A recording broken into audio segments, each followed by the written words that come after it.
नाम इतना प्रिय होना चाहिए, उतना प्रिय नामी भी न लगे। गोस्वामी तुलसीदास जी कह रहे हैं, प्रिय राम नाम ते जाहि न रामो, प्रिय राम नाम ते जाहि न रामो। ताको भलो कठिन कलिकाल हूँ, आदि मध्य परिणामो, आदि मध्य परिणामो, प्रिय राम नाम ते जाहि न रामो। बहुत सुंदर बात गोस्वामी जी कह रहे हैं, जिसे श्री राम जी भी राम नाम की अपेक्षा अधिक प्यारे नहीं हैं, नाम से अधिक प्यारा नामी नहीं है। यदि कोई कहे कि तुम्हें नामी मिल जाएंगे, नाम छोड़ दो, तो इस बात को नाम जापक स्वीकार नहीं करेगा। वो कहता है कि यदि नामी के मिलने से नाम छोड़ना पड़े तो मुझे नामी के मिलने की आवश्यकता नहीं है, मुझे तो उनका नाम ही सदा जपना है।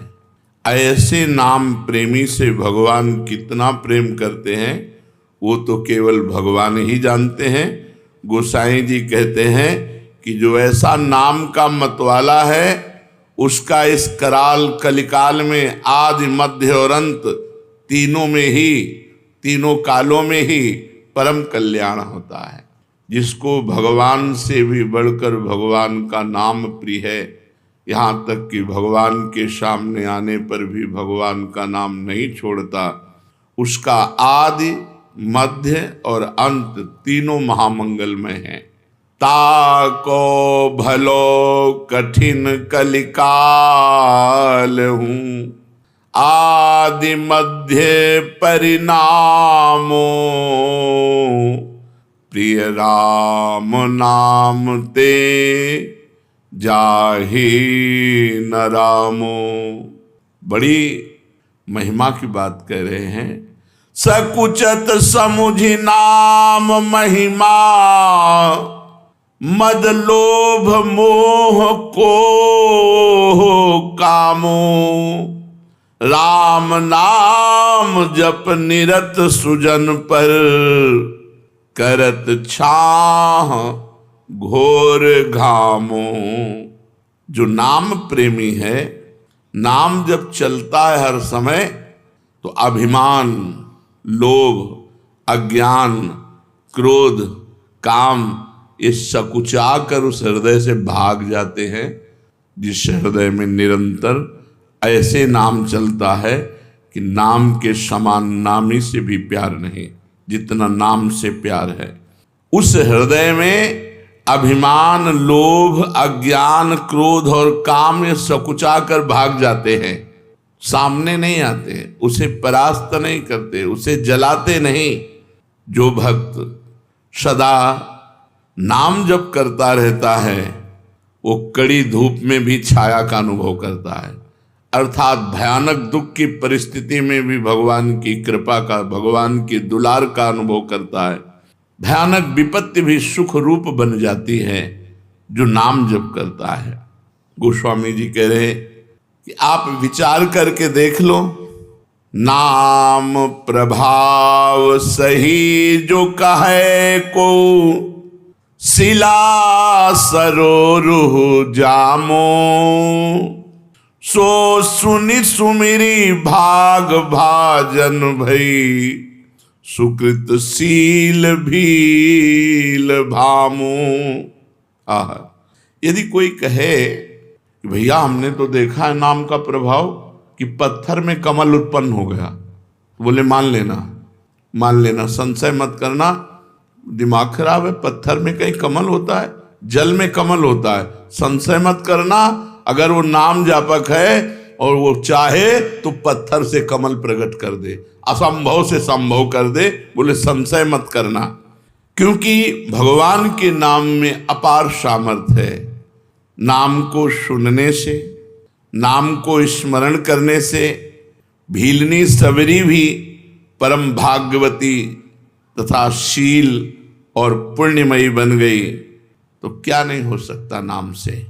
नाम वाल्मीक अजामिल के कछु, हु तो न साधन सामो।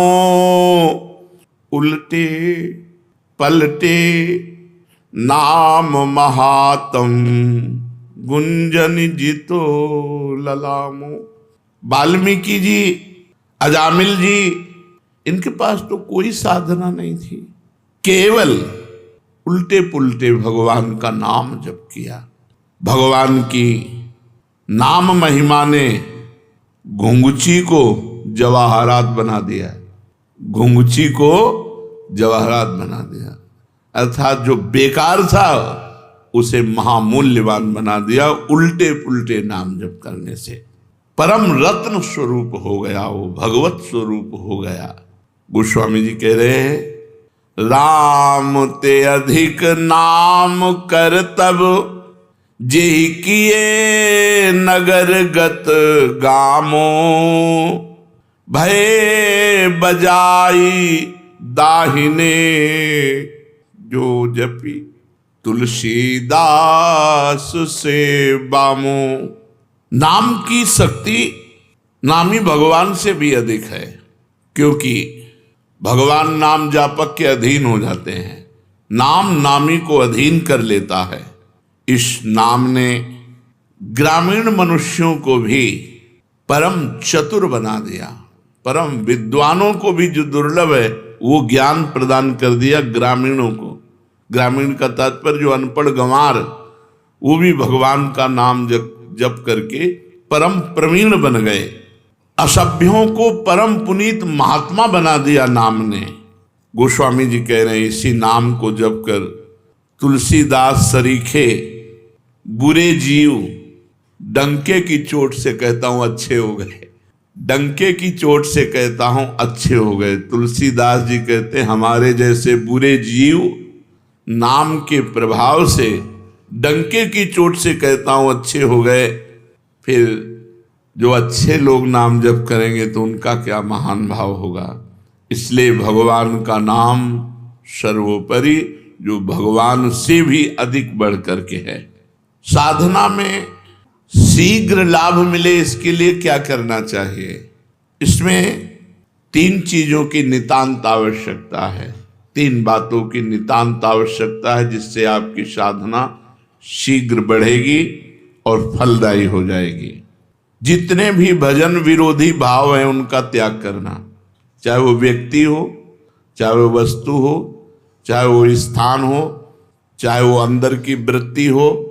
वृत्ति, व्यक्ति, वस्तु, स्थान के संग से जिससे हमारा भजन छूटे उसका त्याग कर दे।